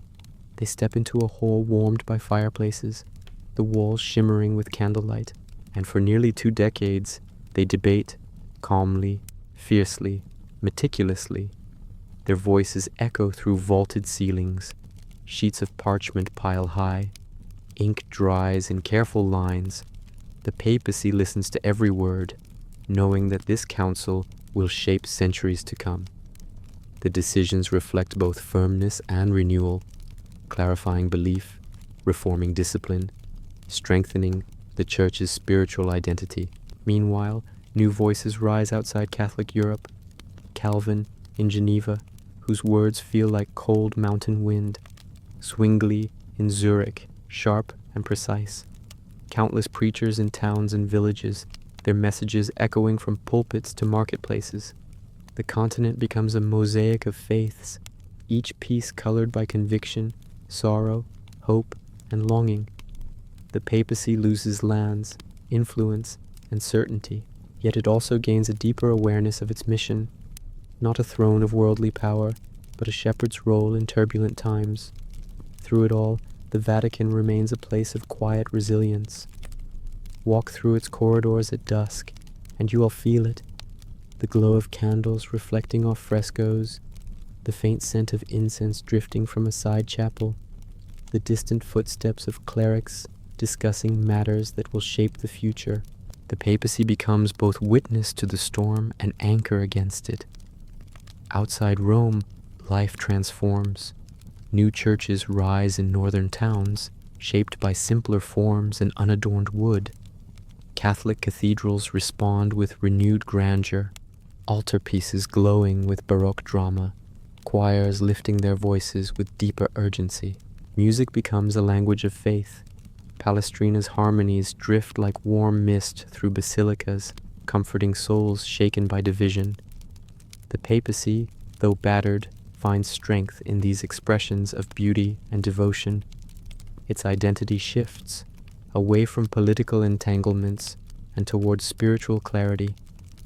It becomes a guardian of tradition, a voice calling for unity, a presence steady beneath the roar of reform. Imagine a quiet evening near the end of the 16th century. A pope walks alone through the Vatican gardens. The night air is cool, carrying the scent of cypress and crushed mint beneath his sandals. Stars shimmer faintly above St. Peter's dome.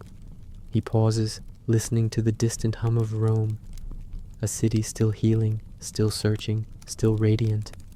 He carries the weight of centuries of conflict, yet also a quiet hope. The Church has changed. Europe has changed. The world ahead will be different, unknown, full of new winds.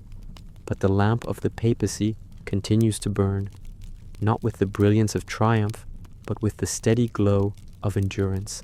Part 11. Revolutions, Republics, and the Vanishing Crown. The 18th century settles over Europe like a pale winter fog, quiet, expectant, carrying the subtle scent of change. Candle-lit salons hum with philosophical debates. Printing presses clatter late into the night, scattering ideas like sparks onto dry grass. City streets grow louder, more restless. Something in the air feels electric, as though the old world is preparing to exhale for the last time. Amid this shifting landscape, the papacy stands at a crossroads. The Renaissance courts of marble and ink have faded into memory. New forces rise: reason, revolution, nationalism. Their voices echo across hills, markets, and cobblestone squares. And the papacy, ancient, steady, bound to tradition, watches as winds it cannot command begin to reshape the order of Europe. In Rome, the days begin as they always have. Bells ring across the Tiber at dawn. Pilgrims climb the worn steps of basilicas. Monks chant in chapels that smell of old wood, wax, and faint incense. But outside the city, revolutions simmer. In France, the cry of a restless people shakes the very foundations of monarchy. Streets fill with shouts, with uncertainty, with hope sharpened into anger. The guillotine rises like a cold, solemn monument. Royal courts fall, priests flee or hide. Church lands are confiscated. The new order views the papacy with suspicion, sometimes hostility. The papacy feels the tremor, as though it were an earthquake. You can imagine a pope, perhaps Pius VI, sitting in a candlelit study, the flame casting long shadows across shelves filled with ancient manuscripts. His hands rest on a letter describing the chaos in Paris. The parchment smells faintly of smoke and fear. Outside, Rome remains calm, but the walls feel thinner somehow, as though the world's storms are pressing inward. The tides of revolution do not stop in France. They spread outward like ripples crossing a still pond, into Italy, into Germany, into the far corners of Europe. The papal states, long governed directly by the papacy, begin to feel the pressure of these new ideas. Nationalism grows, a quiet but persistent force that whispers of unity, independence, and self-rule. People begin to imagine Italy not as a patchwork of duchies and city-states, but as a single nation. Rome senses this shift. Its streets buzz with debate, carried by merchants, scholars, and travelers. The papacy, accustomed to guiding kings, now faces the rise of citizens who see themselves as authors of their own destiny. The ground beneath the old order trembles. Then Napoleon arrives. His armies march across Europe with relentless precision, their boots thundering along ancient roads. They carry not just weapons, but the spirit of a new age, bold, secular, impatient with tradition. Rome is not spared. In 1798, soldiers occupy the city. The papal states are declared a republic. The pope is taken into captivity. The air tastes of gunpowder, fear, and the cold metallic scent of upheaval. Yet even in these dark hours, there is still a quiet dignity in the papacy. In captivity, the pope prays. He writes letters. He endures. When the storm finally recedes and Napoleon falls, the papacy returns, weakened yet unbroken. The Congress of Vienna restores its temporal territories. Rome resumes its quiet rhythms. Pilgrims return. Monks light candles beneath vaulted ceilings. The scent of peace, fragile but real, lingers in the city. But history does not move backward. The 1800s bring new forces pressing against the papal crown. Across the Italian peninsula, movements for unification gather strength. Patriots whisper in taverns beneath dim lantern light. Poets write verses praising freedom. Secret societies spread through cities, their members meeting in cellars smelling of damp stone and iron. Italy is dreaming of becoming a nation. The papal states stand in the way. For centuries, the papacy has ruled a vast swath of central Italy. its authority both spiritual and temporal. But the world has changed. People want nations, not patchworks. They want self-rule, not ancient borders. Bit by bit, territory slips away. Umbria, the March, Romagna. Armies march under banners of tricolor hope. The papal forces, brave but outnumbered, retreat. Finally, in 1870, the inevitable arrives. Italian troops breach the walls of Rome through the Porta Pia. Gunfire echoes through the morning air. Dust rises where the ancient stones crumble. The papal states fall. The Pope withdraws inside the Vatican, refusing to recognize the new kingdom. He becomes, in his words, a prisoner. Outside the Vatican walls, Rome transforms rapidly. Boulevards open, palaces rise, electric lamps begin to replace candles. The scent of modernity, coal smoke, ink, machine oil, drifts through the streets. Inside the Vatican, life remains still. Gardens are tended in silence. Monks move like shadows along gravel paths. The Pope celebrates Mass in chambers lit only by flickering lamps. The papacy has lost its crown, its land, its armies. Yet something in this loss brings a quiet clarity. Freed from the burdens of temporal rule, the papacy gradually begins to redefine itself. Its voice grows more spiritual, more universal, less entangled in politics. It becomes a moral compass rather than a sovereign power. Pilgrims continue to arrive, filling basilicas with whispered prayers. Priests from every continent write letters describing their communities, villages along the Ganges, towns in the Andes, islands in the Pacific, where missionaries light lamps beneath night skies crowded with unfamiliar stars. Slowly, gently, a new identity forms. The papacy becomes a shepherd again, not of land, but of souls. At the end of the 19th century, as gas lamps glow along Rome's streets, and the first photographs capture the still faces of popes who once seemed distant legends, the papacy prepares for a world moving faster than ever before. The crown has vanished, the throne has changed, but the flame endures, quieter now, steadier, ready for the age of machines and empires yet to come. Part 12. A Church in the Age of Machines and Empires.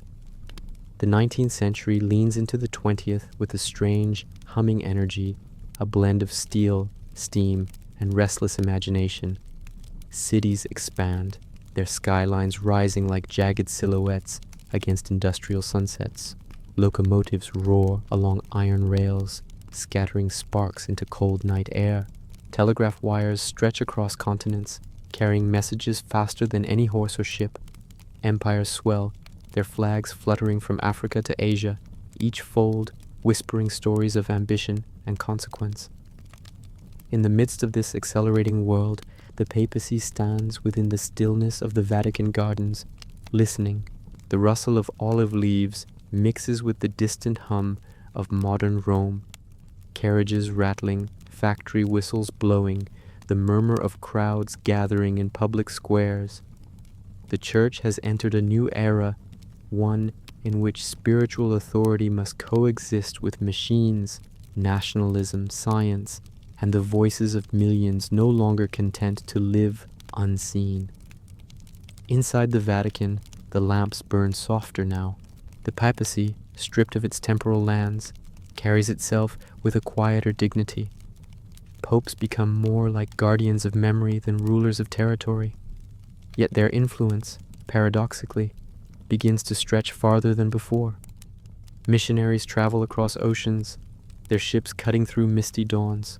They bring with them not only doctrine, but medicine, education, and connection. In the highlands of Ethiopia, their voices echo through stone churches lit by slanting beams of morning light. In the rainforests of Brazil, Mass is celebrated beneath thatched roofs, the scent of damp earth rising beneath wooden altars. Along the coasts of Southeast Asia, rosaries clatter softly aboard boats gliding through warm, moonlit waters. The papacy receives letters from all these lands, parchment sheets smelling of unfamiliar spices, tropical rains, and sea salt. Pope Leo III reads them with care, his eyes traveling slowly across the inked lines. He senses a new global rhythm forming, one that ties distant communities into a single, trembling web of faith. But Europe itself is bracing for change. Factories dominate the horizon, their chimneys releasing clouds of coal smoke that drift across neighborhoods like low-hanging storms. Workers toil long hours in dim workshops, their hands calloused, their lungs filled with dust. Social tensions sharpen, ideas, socialism, liberalism, nationalism spread through the streets like sparks catching in dry hay. The papacy cannot ignore these voices. In 1891, Leo XIII writes Rerum Novarum, addressing the rights of workers and the moral responsibilities of employers. The document, pressed with the Vatican seal, carries the faint metallic scent of ink and old parchment. It becomes a cornerstone of modern Catholic social teaching, a signal that the Church will not retreat into silence while the world reshapes itself. Yet even as the papacy adapts, darker clouds gather. The early 20th century brings alliances that feel brittle, nations that glare at one another across borders, and inventions, machine guns, dreadnoughts, chemical weapons that turn human conflict into something colder and more devastating. When the First World War erupts, its shockwaves spread across continents. In Rome, the papacy stands on uncertain ground. The Pope, Benedict XV, moves through dim corridors, his footsteps soft against marble floors. He prays in chapels lit by single candles. He sends letters urging peace, letters that are often ignored. Fields from Flanders to Galicia fill with mud, barbed wire, and the quiet horror of loss. Soldiers clutch rosaries in trenches, their breath turning white in winter air. Chaplains walk among them, offering comfort, anointing the wounded, whispering prayers drowned by artillery fire. The papacy watches helplessly, its voice too soft for the roar of war. When the conflict finally subsides, the world seems older, wounded, uncertain. Empires collapse like tired giants. Maps are redrawn with trembling hands. Millions grieve, and amid the grief, the papacy steps forward, offering not power, but solace. The steady rhythm of ancient rituals, the soft glow of altar lamps, the quiet words spoken in sanctuaries across the recovering world. But peace is fleeting. The rise of totalitarian regimes in the 1920s and 30s brings new challenges. Rome feels the pressure of ideologies that demand loyalty not to God, but to state, race, leader. Nazi banners hang heavy in the air of German cities. Fascist marches echo through Italy's streets. Soviet atheism spreads beneath red stars. The papacy, cautious and often constrained, tries to navigate these shifting tectonics. In 1929, the Lateran Treaty is signed. The Vatican City becomes a sovereign state, small, walled, luminous, with gardens and courtyards. The papacy regains a physical foundation, not to rule an empire, but to safeguard its independence. The scent of fresh parchment from the treaty signing mixes with spring air drifting through open windows. The moment feels both symbolic and quiet, like the planting of a seed whose branches will stretch far into the future. When the Second World War arrives, it brings devastation on a scale unimaginable. Cities burn beneath silent night skies. Trains whistle in the cold darkness, carrying families torn from their homes. The Vatican becomes a refuge for many. Diplomats, refugees, wanderers seeking shelter behind its ancient walls. Popes pray in rooms lit only by small lamps. They walk through gardens at dusk, hearing distant explosions echo across Rome. Their hearts carry the weight of decisions with no easy answers. When at last the war ends, the world steps into an age of uncertainty, but also renewal. Nations gather, rebuild, dream. Technology accelerates. Radios crackle with global news. airplanes cross oceans in hours. The church grows alongside these changes, its voice reaching more people than ever before. By mid-century, the papacy stands as both ancient witness and modern participant, an institution older than empires, yet learning to speak to a world of microphones, newspapers, and televised addresses. Through all this, the Vatican remains calm, its fountains whispering in courtyards shaded by cypress trees. The lamps in its chapels burn steadily, their flames untouched by the wind of passing ages. The world has entered the age of machines and empires. The papacy has entered a new vocation, not to rule lands, but to navigate hearts, to remain a quiet compass in an age of noise. Part 13, Vatican di Laimoa, and the echo of infallibility. Dawn breaks over Rome with a muted pearly glow, the kind of light that makes the city feel suspended between centuries. The rooftops glisten with the residue of night rain, the cobblestones glimmer like wet ink, and above it all rises the dome of St. Peter's, catching the first rays of morning, glowing softly against a sky heavy with drifting clouds. It is the late 19th century, and Europe stands at a crossroads of uncertainty and possibility. Within the Vatican, preparations begin. Priests move quietly through long corridors, their sandals whispering against polished floors. Papers rustle in the hands of theologians who have traveled across oceans and empires to reach Rome. The scent of old books mingles with the fragrance of incense drifting from early Mass. Lamps burn with steady flames, casting gold halos on the curved walls. A council is about to begin, one that will shape the voice of the papacy for generations. This is Vatican Loques. The world beyond the Vatican gates is shifting in unpredictable rhythms. Nations rise and fall, revolutions erupt like sudden storms. Scientific discoveries challenge ancient assumptions. New philosophies spread through universities and cafes like wildfire in dry fields. The papacy, having lost its temporal lands, senses its new identity forming, not as a sovereign power, but as a spiritual anchor amid ideological tempests. Pope Pius IX, a figure both tender and unyielding, convenes the council with a desire to clarify, defend, and strengthen the foundations of faith. Imagine the opening session. St. Peter's Basilica fills slowly with bishops in white and gold vestments. Their footsteps echo beneath the vast dome. The air is cold, touched by the faint scent of damp marble and candle wax. They take their seats in long rows that curve around the interior like gentle waves. Sunlight filters through the high windows and settles upon their shoulders like soft cloth. A hush falls over the assembly, a silence so deep it almost has texture. And then the prayers begin. Voices rise in Latin, resonant and calm, merging with the cavernous acoustics of the basilica. It feels less like a meeting and more like entering a living history, a continuation of countless councils before it. Nicaea, Chalcedon, Trent. Time folds upon itself in these moments as though the centuries sit quietly beside the bishops, listening.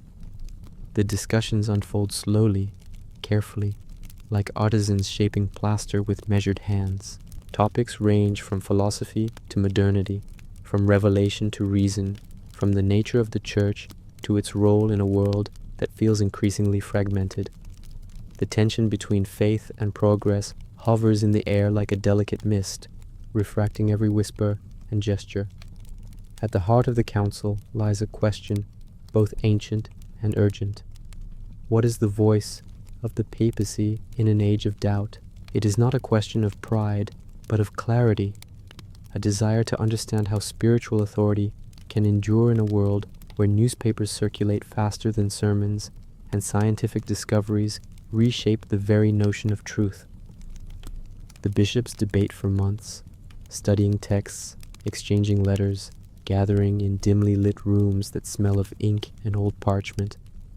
Outside, Rome brims with life. Street vendors call out beside glowing lanterns. Carriages clatter across stone bridges, Children chase each other through narrow alleyways.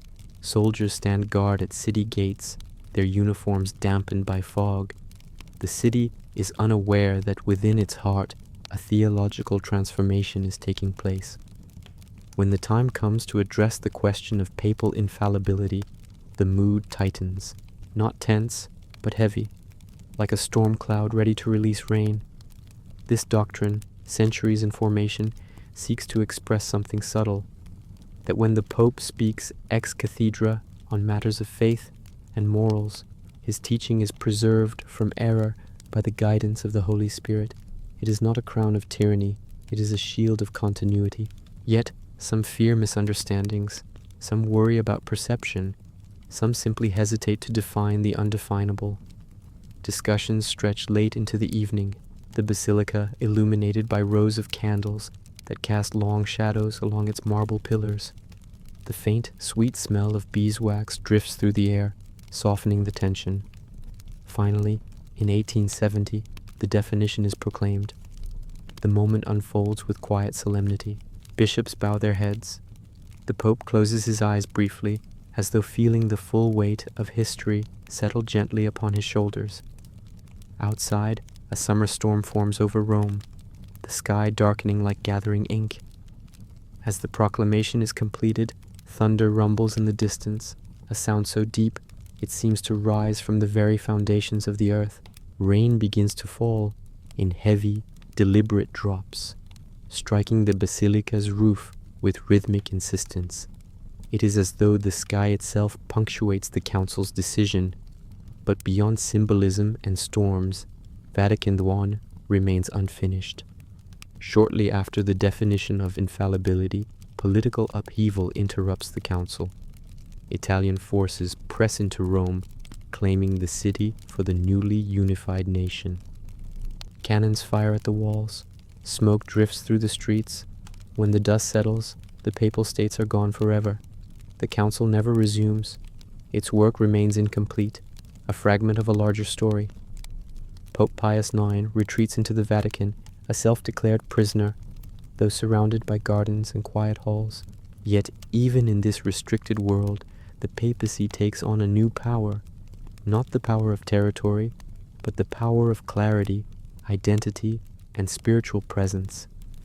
In the years that follow, the echo of Vatican I lingers, in whispered prayers, in theological reflection, in debates that ripple through seminaries and universities. It becomes part of the Church's inner rhythm, not loud, not triumphant, but steady. A century marked by railways, telegraphs, microscopes, revolutions, and empires now holds within it a reaffirmed anchor of faith.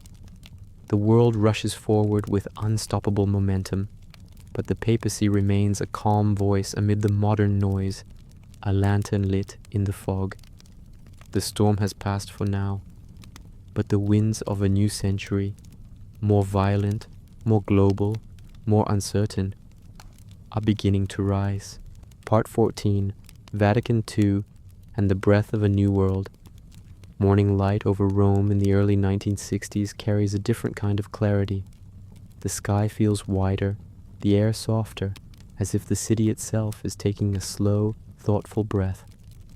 Cars hum along the cobblestone streets now, their engines murmuring where horses once clattered. Radios crackle in kitchens. Television screens glow in darkened living rooms. Planes etch white lines across the sky, stitching continents together with thin threads of vapor. Inside the Vatican, an old institution listens to this new rhythm. The papacy has walked through revolutions, wars, and the rise of machines. Now it stands at the threshold of another kind of transformation. Quieter, deeper, more interior. The world is no longer just Europe and its colonies. It is global. Voices from Africa, Asia, the Americas, the Pacific. Cities swell with skyscrapers. Villages hum with transistor radios. Science peers into atoms and galaxies. The air is full of new questions. In this atmosphere, a gentle, elderly pope steps forward with a surprising idea. John III, rotund, warm-eyed, with a smile that seems to soften every room he enters, announces a council, not to condemn, not to retreat, but to open. He speaks of aggiornamento, a bringing up to date, not of timeless truths, but of how they are expressed, lived, and shared in a world that no longer moves at the pace of candles and quills. The Vatican begins to prepare.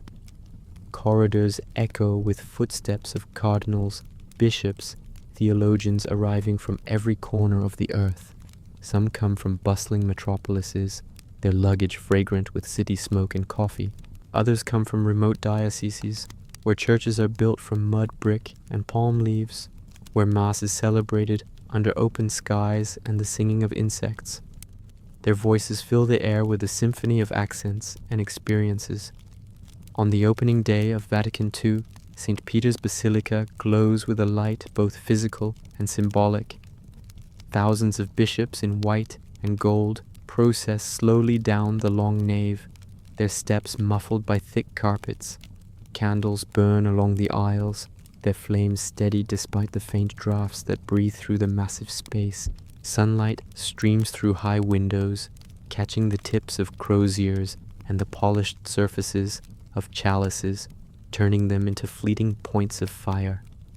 From above, the basilica resembles a great, gently turning sea of white, mitres like waves, lifting and falling as the bishops take their seats. The air carries the scent of incense and polished wood. The murmuring of many languages fades slowly into silence as prayers begin. Latin phrases roll through the building like a calm tide. You can almost feel the centuries gathering in the rafters, listening as this ancient institution dares to ask, how shall we breathe in this new world? Vatican II is not a quick council. It stretches over years, in sessions.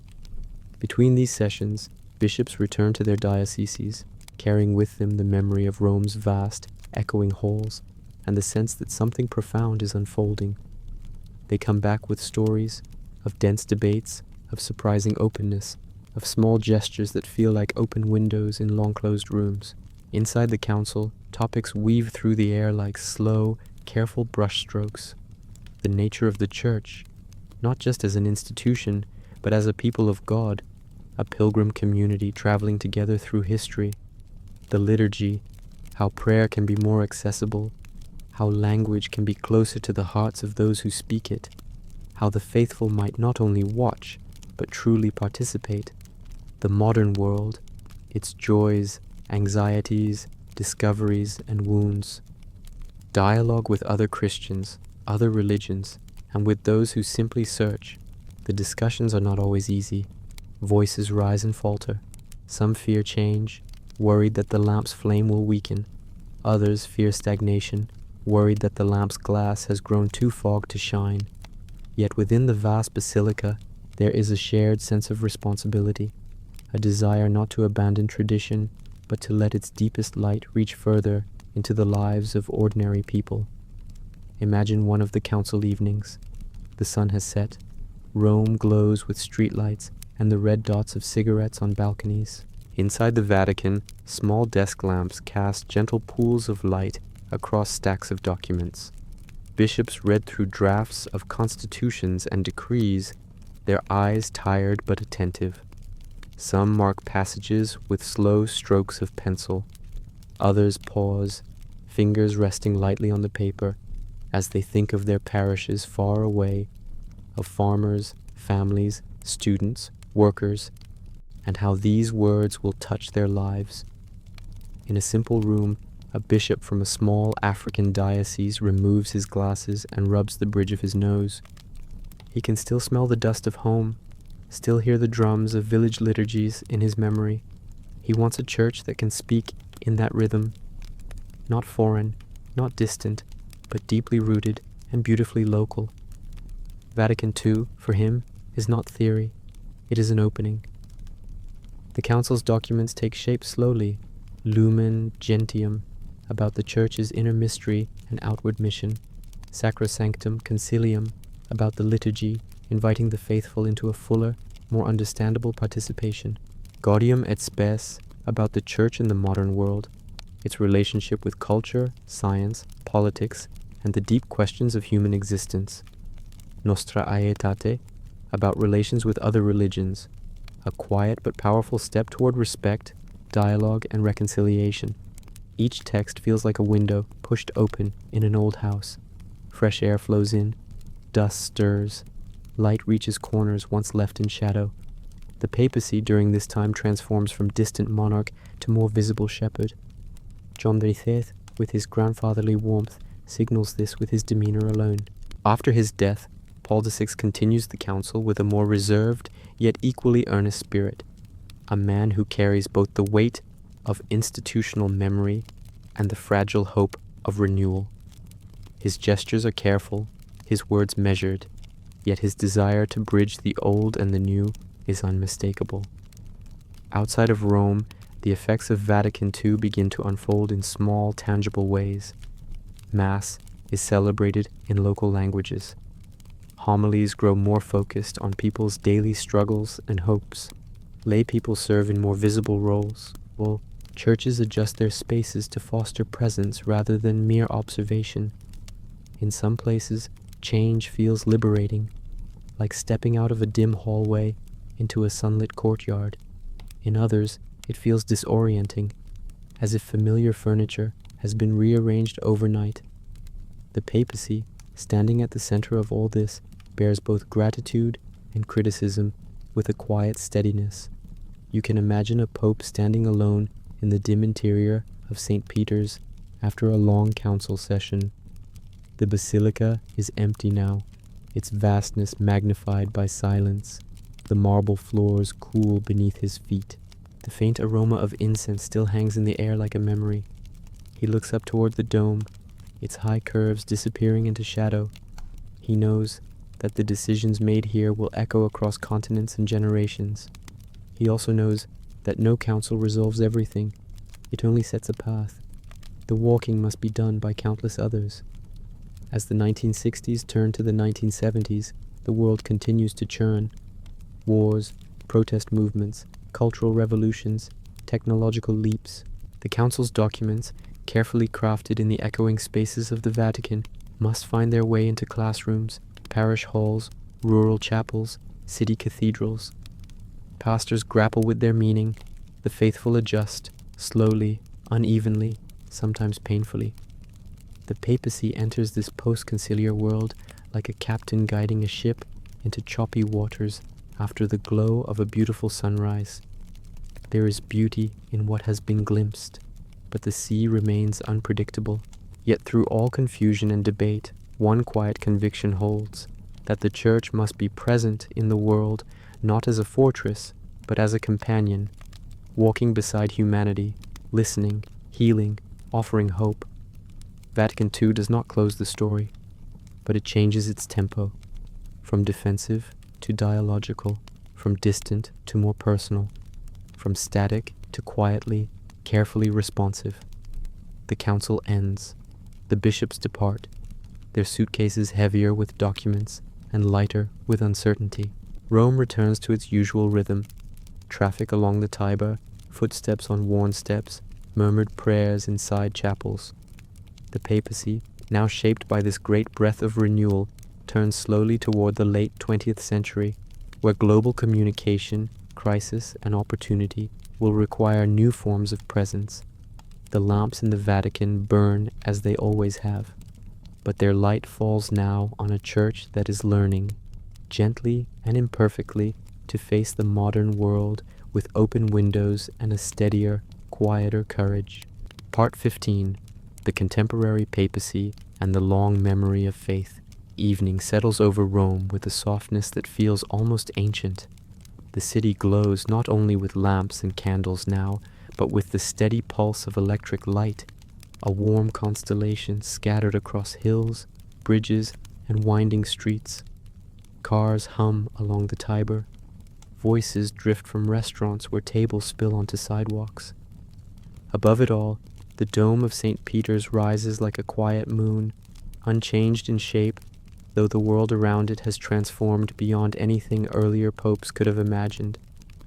This is the age of satellites, smartphones, and global networks, a time when news circles the earth in seconds, and a single papal gesture can be seen simultaneously in Buenos Aires, Manila, Nairobi, and Montreal.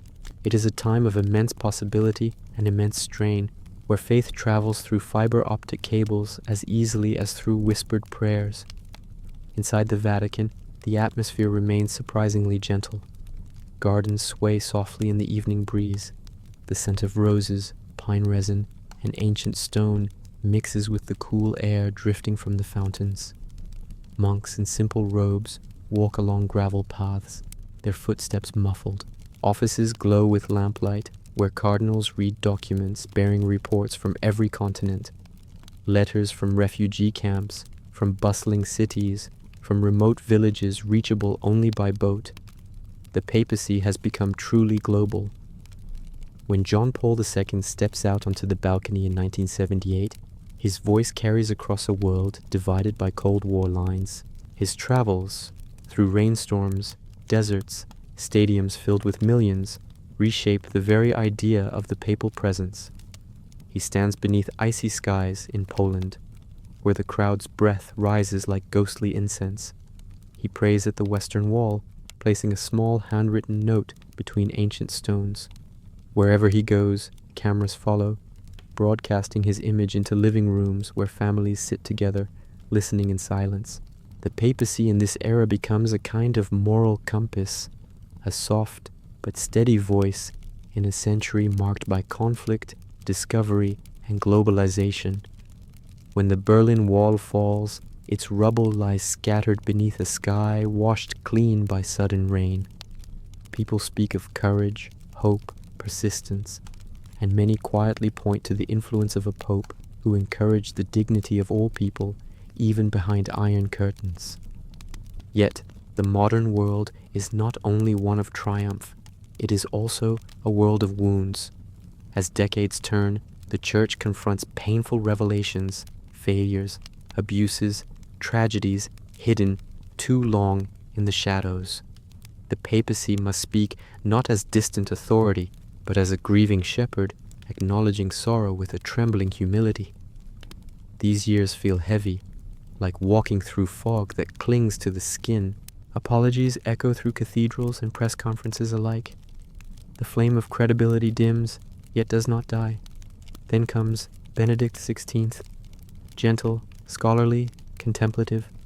His voice carries the tone of an old professor speaking softly in a library lined with centuries of thought. He writes with precision, prays quietly, leads with a reflective steadiness. But the weight of the modern institution is immense, and after years of quiet struggle, he makes a decision that shocks the world. He steps down. For the first time in centuries, the papacy passes from one living pope to another. The Vatican gardens hold two white-robed figures now, one retired, one active, walking among olive trees beneath the warm Roman sun. The air between them seems to hold centuries of tradition and the gentle hum of change. Then arrives Francis. He steps onto the balcony with a simplicity that feels like a breeze entering a long-closed room. His first words are soft, almost hesitant, as if he senses the longing of millions for gentleness rather than grandeur. He washes the feet of prisoners. He embraces children in wheelchairs. He speaks often of mercy, a word that drifts through the world like warm smoke rising from a hearth. But the challenges he faces are vast. Migrations that reshape continents, climate concerns that shake entire ecosystems, poverty that persists like an old wound, rapid secularization in the West, explosive growth of Christian communities in the global South. The papacy today stands as both witness and participant in these global transformations. It speaks at the United Nations, in refugee shelters, at interfaith gatherings. It releases messages not only on parchment, but through social media, where millions read papal reflections between the noise of daily life. Inside the Vatican, modernity blends with memory. You can imagine a quiet evening, the basilica empty, its floor cool beneath the fading light. A single worker dusts a railing while his footsteps echo into the vastness. Somewhere, a small door closes with a soft click. A pope kneels before the altar, the faint glow of sanctuary lamps reflecting in his eyes. He prays for a world more connected, yet more divided than ever. He prays for the lonely, the forgotten, the searching. He prays for courage to guide a church older than any nation. The papacy, after 2,000 years, remains what it has always been, a lamp carried through darkness, sometimes steady, sometimes trembling, but never extinguished. It has moved through catacombs, basilicas, palaces, wars, schisms, renaissances, machines, revolutions, and the digital age. It has known both triumph and humiliation. It has spoken with both authority and apology. It has lost kingdoms, gained continents of believers, and learned again and again how to begin. In the quiet of contemporary Rome, as night deepens and the Tiber reflects the city's lights, the papacy continues its gentle work. Not as a ruler of lands, but as a keeper of stories, a guardian of memory, a shepherd walking alongside a restless world. The lamp still burns, not with the brilliance of empire, but with the warm, steady glow of endurance. And now, as our long journey draws to a close, we rest for a moment beside that ancient flame.